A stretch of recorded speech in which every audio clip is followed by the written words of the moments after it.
At sa bidyong ito ay pag-uusapan natin at i-guide ko kayo kung paano ba i-remove ang SPLater as payment sequence in Shopee app. So ang payment sequence na tinatawag, ito yung mga payment method na ginagamit natin sa ating Shopee apps na nakalink sa ating account kapag nag-checkout tayo at nag-place order ng items. Either gagamitin mo ang Maribang or Shopee P-Balance, depende yan sa availability niya.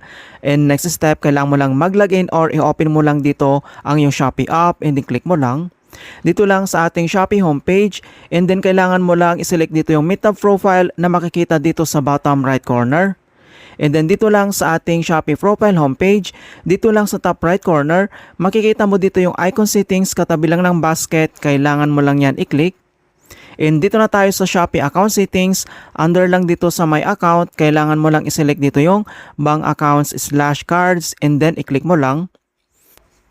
And dito sa bank accounts/cards, so dito lang sa baba, makikita mo dito yung bagong settings ni Shopee na auto payment service, and then kailangan mo lang yan i-click. And then dito na tayo sa Shopee Pay link services, and then kailangan mo lang i-select dito yung payment sequence, and then i-click mo lang.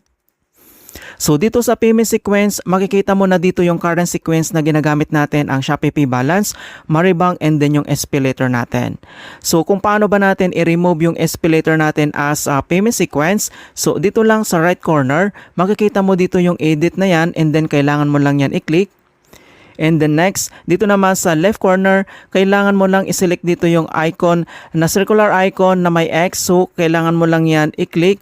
Or dito naman, pwede mo itong i-arrange. So, kailangan mo lang itong i-drag. So, since tatanggalin natin dito yung SPLater, kailangan mo lang i-click dito yung circular icon na may X. And then, makikita mo na dito na remove SPLater from current sequence. And then, kailangan mo lang i-tap dito yung confirm. Ayan, so makita mo na dito na napakabilis lang talaga kung paano i-remove yung SPLater natin dito as payment sequence dito lang sa ating Shopee app.